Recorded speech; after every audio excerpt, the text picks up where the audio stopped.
ಮಂಗಳೂರಿನಲ್ಲಿ ಸುದ್ದಿಗೋಷ್ಠಿಯನ್ನುದ್ದೇಶಿಸಿ ಮಾತನಾಡಿದ ವಿಧಾನ ಪರಿಷತ್ ಶಾಸಕ ಐವನ್ ಡಿಸೋಜ, ಮಹಾನಗರಕ್ಕೆ ಪೂರೈಕೆಯಾಗುತ್ತಿರುವ ನೀರು ಕಲುಷಿತವಾಗಿದೆ. ಎಸ್ಟಿಪಿಗಳು ನೀರಿನ ಮೂಲವನ್ನು ಸೇರುತ್ತಿದ್ದು, ಕೊಳಚೆ ನೀರನ್ನೇ ಜನರಿಗೆ ಪೂರೈಕೆ ಮಾಡಲಾಗುತ್ತಿದೆ. ಈ ಬಗ್ಗೆ ಮೇಯರ್ ಅವರಿಗೆ ಈಗಾಗಲೇ 2 ಬಾರಿ ಮನವಿ ಮಾಡಿ ಸದನದ ಬಾವಿಗಿಳಿದ್ರೂ ಪ್ರಯೋಜನವಾಗಿಲ್ಲ ಎಂದರು. ಈ ಬಗ್ಗೆ ತನಿಖೆ ಮಾಡುವಂತೆ ಪಾಲಿಕೆಯ ನೂತನ ಕಮಿಷನರ್ ಅವರಿಗೆ ಸತ್ಯಶೋಧನಾ ವರದಿ ನೀಡಿದ್ದೇವೆ. ನಾವು ದೂರು ಕೊಟ್ಟು ಸುಮ್ಮನೆ ಇರುವುದಿಲ್ಲ. ಇದು ನಿಜವೇ ಸುಳ್ಳೆ ಎಂಬ ಬಗ್ಗೆ ತನಿಖೆ ಮಾಡುತ್ತೇವೆ. ಪಚ್ಚನಾಡಿ ಬಜಾಲ್ ಮಧ್ಯದಲ್ಲಿರುವ ಎಸ್ಟಿಪಿಯನ್ನು ನಿರ್ವಹಣೆ ಮಾಡಲು ಎಂಆರ್ಪಿಎಲ್ ಕಂಪನಿಗೆ ಒಪ್ಪಿಸಬೇಕಿದೆ. ಇದರಿಂದ ನಿರ್ವಹಣೆ ವೆಚ್ಚ ಕಡಿಮೆಯಾಗುವುದಲ್ಲದೆ ಮಂಗಳೂರಿನ ಜನರಿಗೆ ಶುದ್ಧ ಕುಡಿಯುವ ನೀರು ಸಿಗುತ್ತದೆ. ಮಧ್ಯದಲ್ಲಿರುವ ಎಸ್ಟಿಪಿಯಲ್ಲಿ ನೀರು ಶುದ್ಧೀಕರಣಗೊಳ್ಳುತ್ತಿಲ್ಲ. ಇದರಿಂದಾಗಿ ಅಲ್ಲಿಗೆ ಸಮೀಪದ ಖಂಡಿಗೆ ಎಂಬಲ್ಲಿ ತೋಡು ಕೆರೆಯ ನೀರು ಕಲುಷಿತಗೊಂಡಿದೆ.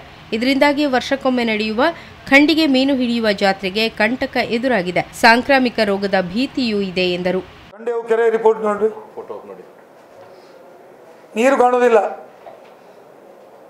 ಕಲುಷಿತ ನೀರು ಕಾಣ್ತದೆ. ಇದು ವಿಷ.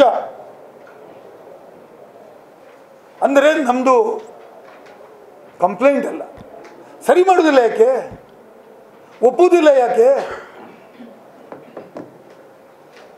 ಸರಿ ಮಾಡಲಿಕ್ಕೆ ಪ್ರಯತ್ನ ಏನು ಮಾಡಿದ್ದೀರಿ? ನಿಮ್ಮ ಉದ್ದೇಶ ಏನು?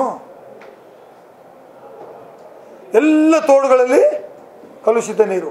ಈ ಜಪ್ಪಿನ ಮಗರಿಗೆ ಹೋದೆವು ನಾವು. ರಾಜ ಕಾಲುವೆಯನ್ನು ಮುಖಲ್ ಮಾಡಲಿಕ್ಕೆ ನೋಡ್ಲಿಕ್ಕೆ ಆಗೋದಿಲ್ಲ. ಸುದ್ದಿಗೋಷ್ಠಿಯಲ್ಲಿ ಅನಿಲ್ ಕುಮಾರ್, ನವೀನ್ ಡಿಸೋಜ, ಅಶ್ರಫ್, ಲ್ಯಾನ್ಸಿಲಾಟ್ ಪಿಂಟೋ, ನವೀನ್ ಚಂದ್ರ ಆಳ್ವಾ, ಶಶಿಧರ್ ಹೆಗ್ಡೆ ಮತ್ತಿತರರು ಉಪಸ್ಥಿತರಿದ್ದರು.